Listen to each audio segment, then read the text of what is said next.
Iran's goal in the war, number one, was to survive. They never, they're not deluded. They never harbored any illusions about their real power and influence. They understood that the best they could do was to defend themselves. Dan, they've done that. They've proven that they have survived. They realize that they've won. That was the point of the MOU that Trump signed and then walked away from, unsurprisingly, because it effectively said, okay, you get what you want, you won. We'll go along with it, we'll tolerate it because it's in the interest of the global economy. Well, that went away.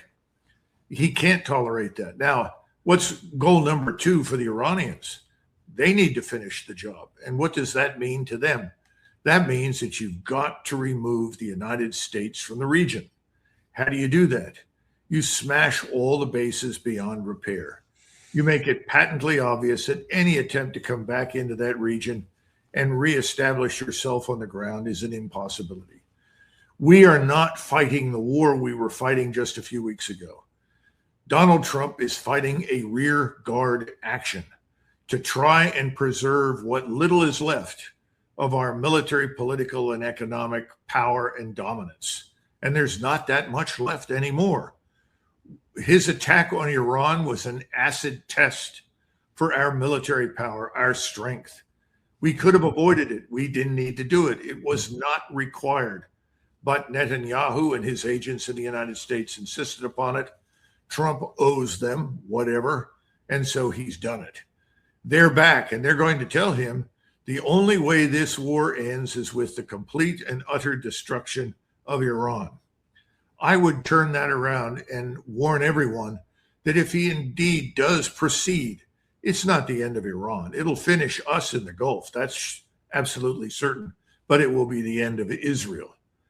And I think that privately, Netanyahu is worried about that, but he doesn't know what else to do. And the simple truth is the same for Ukraine. Either we give them more to sustain them for another month or two, or they too will go out of existence. And if we give them something to sustain them for another month or two, half of which will be stolen and end up in private bank accounts, they too will be destroyed.